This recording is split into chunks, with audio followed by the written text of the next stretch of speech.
Hello everyone, welcome back to the NPTEL course on materials informatics. In this lecture we will continue our discussions on machine learned interatomic potentials that we had started in the previous lecture. So just as a recap of what we discussed in the last lecture, we looked at the importance of interatomic potentials and how machine learning can actually improve the accuracies of these interatomic potentials. There are also classical versions of machine learning interatomic potentials which were all developed about a decade back. These are all atom centered potentials and their accuracy largely depends on how well the local atomic environments are fingerprinted and whether or not they include non-linearity in their model itself. We looked at a specific example of moment tensor potentials which do fingerprint local environments based on what are referred to as contracted moment tensors. So each moment tensor has radial and angular interactions captured within it and we use a bunch of these moment tensors to describe the energy of a given atom. But classical machine learning interatomic potentials do have several limitations. So they do need better generalization, better learning rates and hopefully they can scale better with number of elements, and this is where sort of graph based architectures can play a role. So let us look at some of the graph based architectures and how some of the challenges of these classical machine learning interatomic potentials are solved with graph based networks. So just as a recap, so we discussed graph based neural networks towards the end of the first module of this course. Just as a recap of what happens in a graph based network, we represent a given structure which consists of atoms and bonds as nodes and edges on a given graph. So each node here corresponds to an atom and each edge here corresponds to a bond. We then featureize each of these nodes. So these nodes can be characterized by characteristics of an atom itself, right, and we can also characterize the edges based on their bond lengths, bond order and so on, right. And then we can perform convolutions within these graph neural networks which are referred to as message passing. So in each round of message passing, the atom one atom or one node in a graph learns about its nearest neighbors. So it basically accumulates features from its nearest neighbors, right. So it accumulates features like this. So H2, H3, H4 are the neighbors for H1 atom here, and then it aggregates these features and updates its own set of features. So the feature of H1 itself, the first node or first atom itself, gets updated here.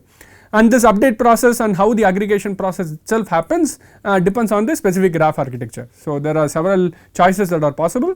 So the simplest way is to just take an average of the neighboring features and do a simple summation here, right. So that's a very simple way, but you can also do include an activation function, you can do a pooling operation here and so on. So at each round of message passing, you see that the features of your nodes, your atoms, get updated, and after several rounds of message passing you see that all the atoms have learnt about all the other atoms within this given graph or within this structure, right. So the more message passing you do, generally the more you learn about other atoms present in your structure outside your sphere of influence. Okay. In order to sort of visually understand why message passing or convolutions within graph neural networks are useful, it is useful to understand it through these graphics here. So for example, let us say you have an atom of interest here, right, and then it is sort of linked to five different bonds here. So 1, 2, 3, 4, 5, the blue colored ones here. So you now have a couple of choices, right. So first of all, this atom of interest that you have, right, is not bonded to this blue atom, right, and the atoms that it is bonded to, that is actually important for determining the energy of the central atom here, are at various distances, right. So if you were to draw a simple sphere, right, so let us say this is your cutoff radius, right. So you draw a small sphere, right, you see that you are sort of missing out atoms that are outside the sphere, even though they can actually play a role in determining the energy of the atom, right. So in classical machine learning potentials, what generally happens is, so let us say you want to determine or you want to include all the atoms that are bonded to your central atom, right, and you want to take them into account in order to determine the energy of the central atom, you will have to use a larger cutoff radius, right. So you cannot use a smaller cutoff radius and you may have to use the double that value. But if you use double that value, you see that you start, not only do you increase your computational load, you now have to fingerprint a larger area or larger number of atoms, but you are also looking at spurious interactions here. So initially we found that no, this atom of interest is not bonded to this atom at all. So the presence or absence of this atom should not influence the energy of this central orange atom, right. But here if you expand your sphere, right, now you may associate some kind of spurious interactions, right. So this atom may now start influencing the energy of this atom, right. So this is what happens in classical machine learning interatomic potentials, right. So they have a fixed cutoff radius, right, and then they only fingerprint the bonding environment or the coordination environment within that sphere of influence, right. So since they are limited by the sphere of influence, you either are too small, so you either use a too small a sphere and you exclude key interactions, or you introduce a very big sphere and start including both spurious interactions and start increasing your computational load, right. So this is where message passing can be of significant help. So with graph neural networks we have message passing that is available to us. So let us say we draw a small cutoff radius, right. So initially the atom of interest, the central atom, at the first iteration of message passing will only know about the 3 atoms that are neighboring to it, right. But during the first round of message passing, keep in mind that this atom here, the one that is neighboring to our atom of interest, has also learnt about its nearest neighbors, right, which includes these 2 atoms here. So in the second round of message passing, the central atom will now learn about these 2 atoms through the features that it is going to get from this atom here, right. So in the first round of message passing it only learnt about these 3 atoms. In the second round of message passing, in addition to these 3 atoms, the central atom is also learning about these 2 atoms here, right, that are outside its immediate sphere of influence.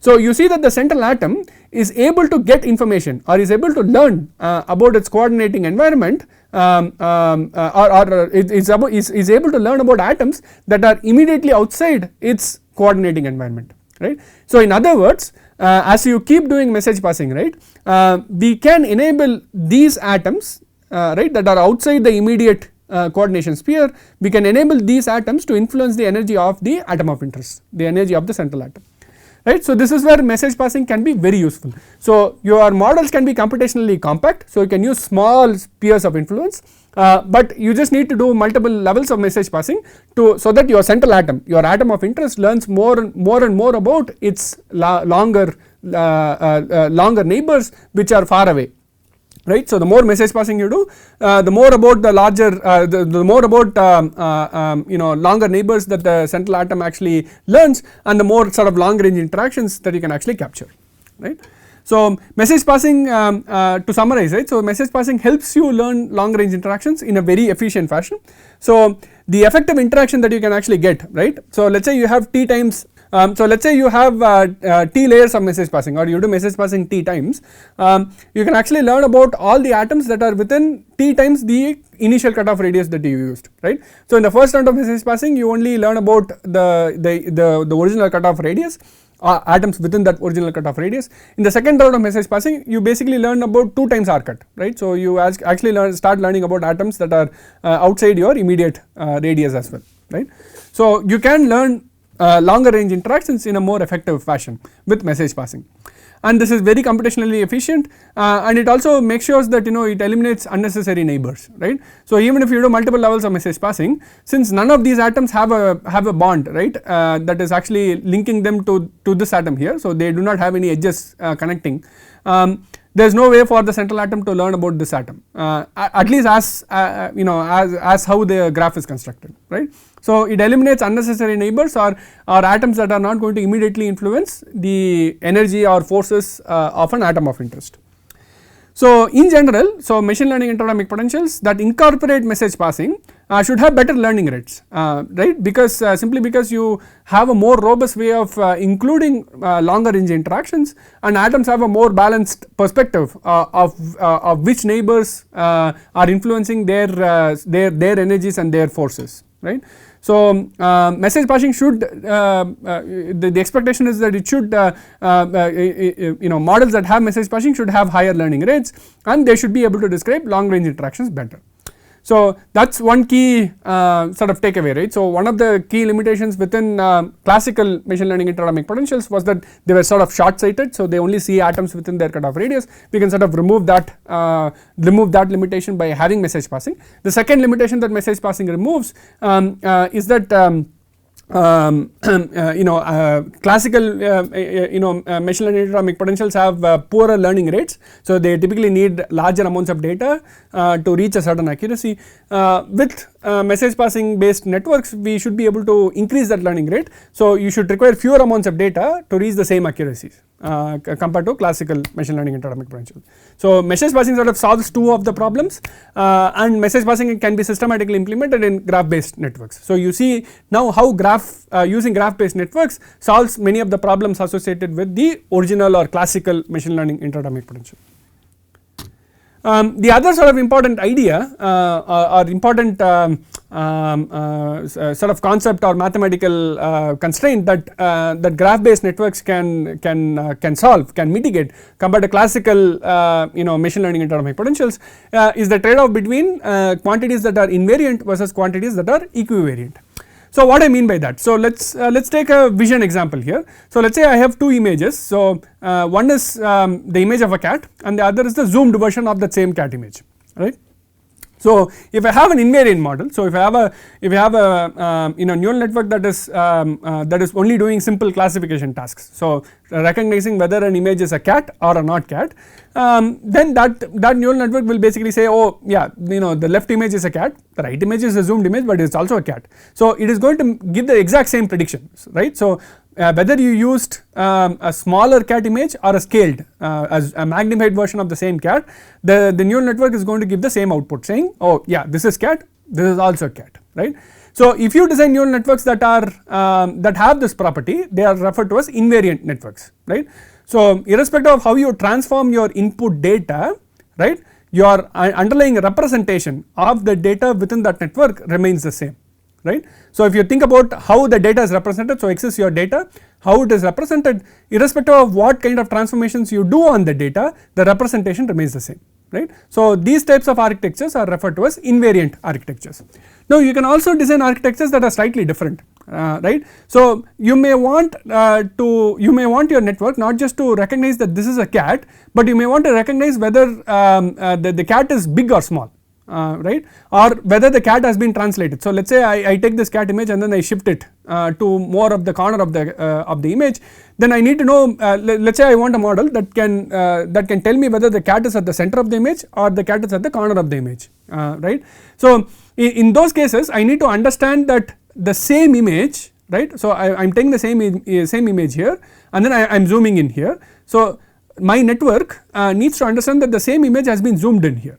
Right. So in other words, my network should say that okay, this is cat, this is a small cat and this is a zoomed version or a bigger cat, right. So if my network can make these kinds of predictions or can understand transformations in the input data like this, right, then those networks are basically referred to as equivariant networks, right. So in equivariant networks you not just say that oh this is my cat, this is also a cat, you not only say that, you say that this cat is bigger than this cat or this cat is a zoomed version of this cat, right. So you understand what kind of transformations have been performed on the input data set, on the input data that the model is actually seeing. So if the model has such properties, then those models are referred to as equivariant models. So mathematically, like let's say you take data X and then you perform some transformations on the data, so like a scaling transformation. So if you think about how the model is representing that transformed data, it should be similar to how the model would represent the data if the transformation is done after it. So so let me explain this a little bit, right. So when you have equivariant models, so let's say you have two different input data points here, right. So one is the regular cat image, other is the scaled version, the zoomed version of the cat image. So let's say I train a convolutional equivariant model, equivariant neural network to sort of understand this cat image here. So I'll see that the model probably predicts a cat image that sort of looks like this, right. Now if I input the sort of if I do some kind of a transformation on my input data and have a zoomed in version, and if I represent this with the same network, I should get this representation, right. I should get a zoomed representation of my zoomed in cat, right. Now in an equivariant model, not only will I get this representation, if I take my original representation of the original image, right, and do the exact same scaling. So in the input I do some scaling, and in the representation of my convolutional neural network I do a scaling, I will recover back this image, right. That the convolutional network sort of understands by seeing this zoomed image, right. So representation of representation of a transformed input data point in an equivariant network is the same as taking the representation of the original data point and then doing the transformation and then doing the scaling, right. So in other words, you take the input data, you scale and then you represent, that is the same as take the representation and then do the scaling later, right. So if models have this ability, then these are referred to as equivariant models. Now why is equivariant or invariant important in materials, right. So if you think about material quantities, right, or quantities that are very central to materials, if you think about energies, forces and stresses, we see that some of them are invariant and some of them are equivariant. So let me give a simpler sort of vector calculus example, right. So let us say you take 2 points, right. Now if you think about distance between the 2 points, right, so that is just the magnitude right of the vector that is connecting the 2 points. This distance, which is a scalar, is an invariant quantity, right. So if I take this data these two points and then rotate them, right, or represent them from, let us say, from a Cartesian space into a cylindrical coordinate space, the distance will be the same, right. So the distance is sort of invariant to either translation. So if these two data points are shifted, right, then it is invariant, or if they are rotated also it is invariant, right. But if I were to take the sort of vector, right, a vector that connects these two data points, so that could be the position vector of this data point with respect to this data point, right.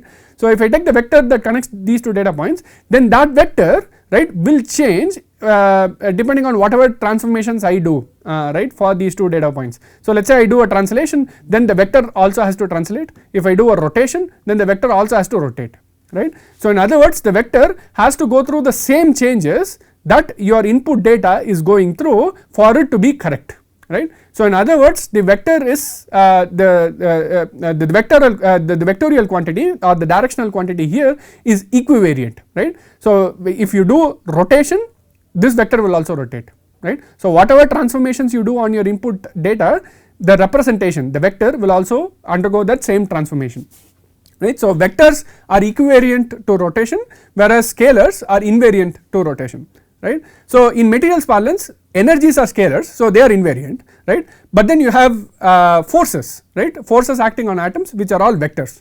So these are all equivariant quantities. You also have some tensorial quantities which are equivariant, such as stresses, right, and some of the useful material properties are also equivariant. So if you think about dielectric constant, the dielectric matrix, for example, right, or if you think about elastic moduli matrix and so on, these material properties are all tensorial quantities and they are all equivariant in nature. So if you rotate your material, if you rotate the representation of your material, then these tensors will also need to rotate, right. So there are some material properties that are equivariant by nature, right, which implies if our model can understand equivariance, right, or if the model is able to represent rotations in an intrinsic fashion. So if you take an input data point and then do a transformation, you rotate your model, your model's representation of your input data can also be rotated or will also be rotated automatically. So if this is built in, then the model can predict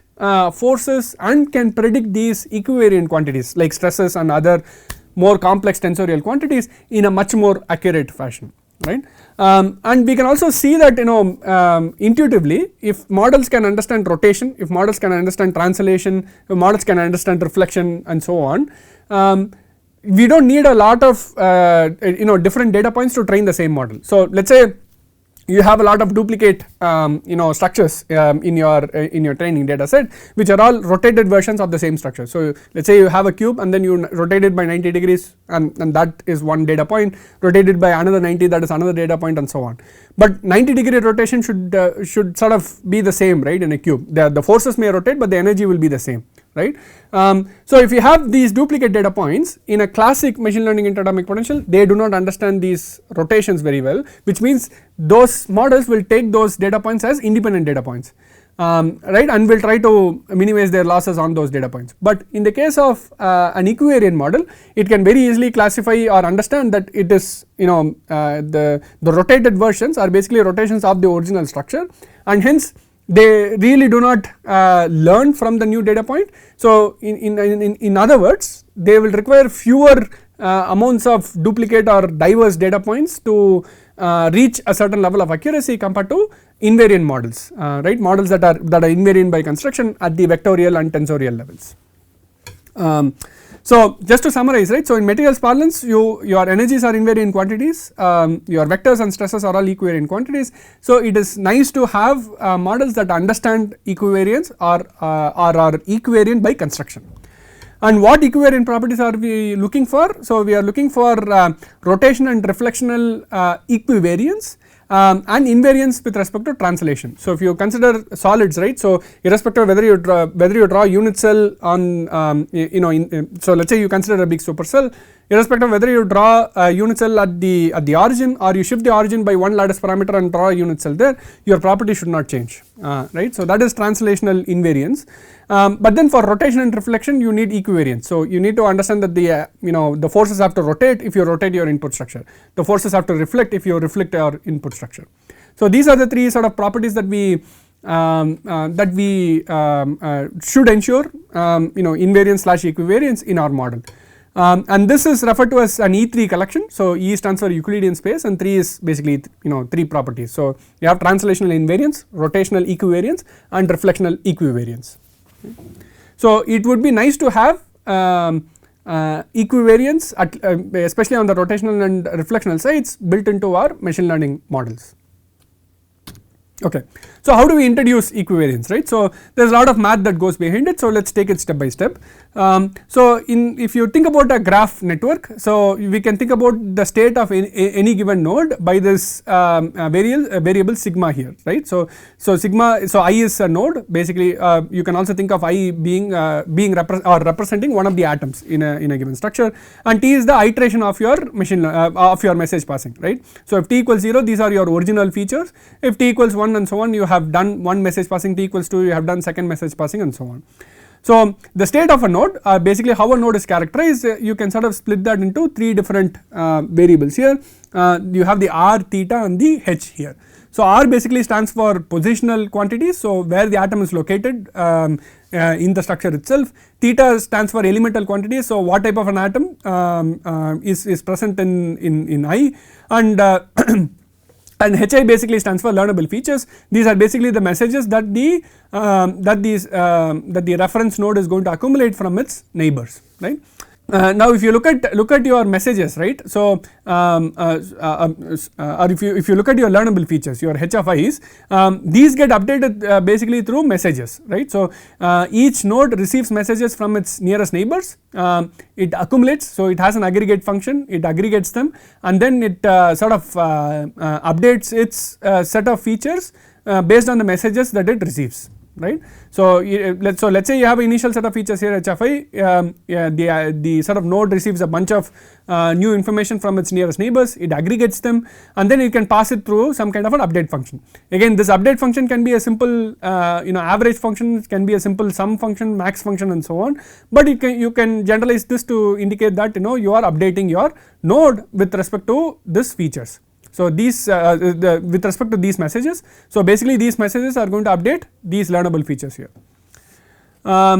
So every time you sort of update your state of a node, you are basically going to update it you know, using this update function, right. So if you look at the state of node in the T plus 1th iteration, so after one level of message passing from your Tth state, you see that Ri and theta remain the same. So Ri is the position of the atom, theta is the identity of the atom.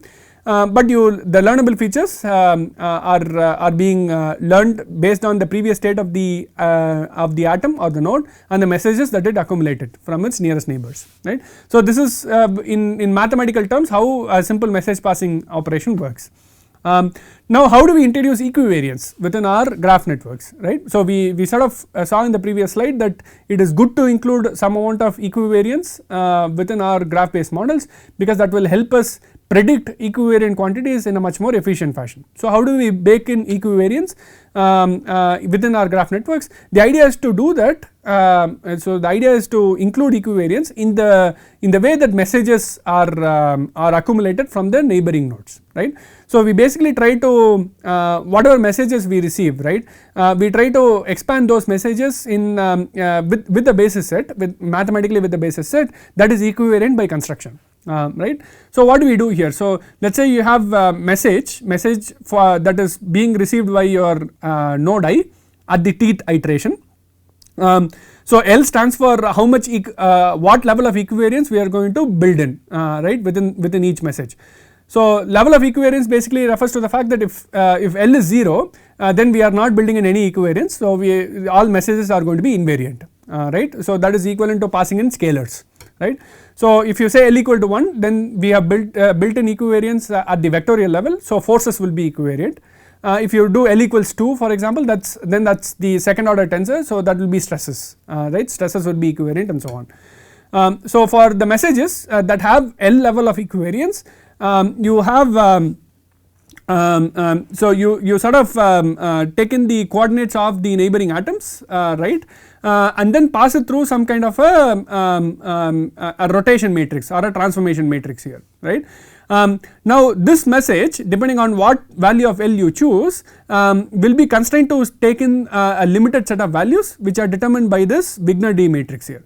So this matrix basically pulls out the transformation that you did. So this can be a rotation transformation, right. So it pulls out the transformation, and this matrix will give you well defined values depending on what the transformation was or what the rotation was, and along with recovering the original message itself, right. So you take a message, you want to make that message equivariant to transformations that are defined by Q. So this can be, for example, a simple rotation operation. The way you make your message equivariant is by extracting the original message out and then multiplying that with the Wigner-D matrix that basically separates the transformation component, right. So this is the transformation component. D of L basically operates on this transformation component, gives back certain set of values which basically informs the model how the original message will be transformed if you transformed your original model itself or the original input itself, right. So we sort of bake in, so this is similar to representation of transformed x equals transform times or transform of representation of x, right. So this is equivalent to that equation that we saw when we discussed invariance versus equivariance, right. So you sort of build in equivariance within each of the messages that the atoms sort of accumulate, and one way to sort of for the messages themselves, right. So one way to sort of ensure that the messages are amenable to equivariance is to basically expand them using a one particle function basis, where we sort of expand each message or each bond here or each interaction here basically into a bunch of radial basis and angular basis functions. So radial basis basically tells you how the distances are encoded within these messages, and angular basis basically tells you how the angular contributions or the relative orientations of atoms are encoded within these messages, right. So in radial basis we typically use distances and not actual position vectors, so that already includes in translational invariance, right. So you sort of use some kind of a radial basis function to expand the radial component, and these can be Bessel functions or Chebyshev polynomials with a smooth cutoff, and this basically includes translational invariance. For the angular part we basically use spherical harmonics, right, which includes rotational and reflectional equivariance. One thing to sort of keep in mind is that whenever you want rotational or and reflectional equivariance, you almost always have to separate out the angular components or angular interactions in any given message, right, that you pass in your graph neural network, and the ideal basis set that you would use for baking in equivariance is the spherical harmonics basis, right. and to visually represent spherical harmonics, right. So if you solve for the hydrogen atom as a function of different principal quantum numbers, your spherical harmonics gives you different solutions, right, different possible solutions. If your principal quantum number is 1, this is basically your s orbital, these are basically your p orbitals, right. These are basically your d orbitals, these are basically your f orbitals, right. So depending on the principal quantum number and the azimuthal quantum number, you get several different orbitals. So these are nicer ways to visualize spherical harmonics as well, right. So when you solve a system using spherical harmonics, typically you will get solutions of the that look like orbitals in nature, right. So to sort of summarize, I know this is a lot of math on this slide, but it is important to go through the math. The key idea is that when we do message passing, we bake in equivariance by using some kind of matrix operations that separates out the transformation from the original message itself, and these messages in turn or the features that are characterizing these messages can in turn be separated out into radial and angular components, where the radial components are ensured to be translationally invariant, and the angular components bring in the rotational and reflectional equivariance. Okay. So one of the first graph neural network architectures which incorporated this equivariance, so rotational and reflectional equivariance and translational invariance with message passing is this NECVIP architecture. So NECVIP basically stands for neural equivariant interatomic potential. So this is a graph based model which was designed to be an interatomic potential. So graph based model, so it has message passing and it has baked in equivariance in its messages. So it is rotational and reflectionally equivariant, and it has translational invariance, right. So NECVIP is one of the first architectures that introduced these mathematical concepts into interatomic potentials, and this was actually released back in 2022, so about 3 years back. So these are as I mentioned, NECVIP is based on deep graph based neural networks. These are interatomic potentials, and it is also atom centered. So you at the end of the day you are trying to predict energies and forces on individual atoms. So you predict atomic energies and then take the summation of them to get the final energy of a structure. You can also take the forces on an atom by taking the gradient of this of this overall potential energy, right. So you can take you can obtain the forces. So once you have energies and forces that can be readily predicted by a machine learning interatomic potential, then you can use it for any sort of static or dynamic calculations using lamps, right. And NECVIP also has a very nice wrapper that you can use readily with lamps. So just to understand how NECVIP works, so it does do message passing. So it uses what are referred to as convolutional filters to do message passing, and these filters basically include the equivariance aspects, right. So it sort of splits into your radial and angular components. So each message sort of goes through these filters, and the radial components are separated out, the angular components are separated out. The angular components are represented as spherical harmonics, the radial components are represented there are update functions that are operated on the radial component. So you have these weights and sigmas here. So sigmas are all update functions, and b of rj is basically your radial basis function. So they use a sinusoidal expansion here, and this basically f environment basically stands for a smooth cutoff function that ensures that the interactions go to 0 at the cutoff radius, right. So you separate out the radial and the angular components. The radial components you sort of use some kind of update functions here, and the angular components are all spherical harmonics, and once you do message passing, finally the model tries to minimize the mean squared errors on energies as well as forces here, right.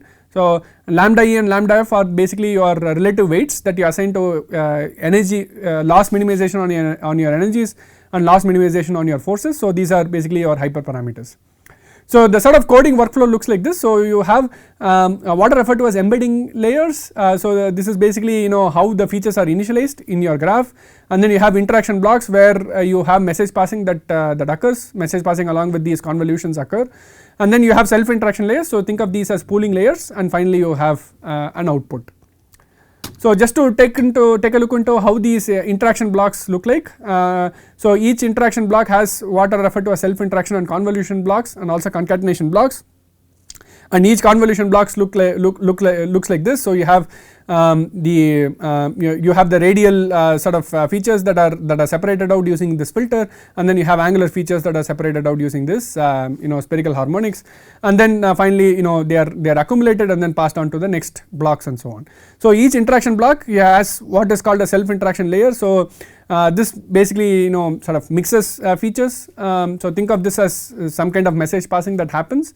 Convolutional layer, it ensures that there is rotational equivariance, and then concatenation. Concatenation basically recombines feature vectors so that you can pass them on to the next layer, and finally the pooling layers and predictions.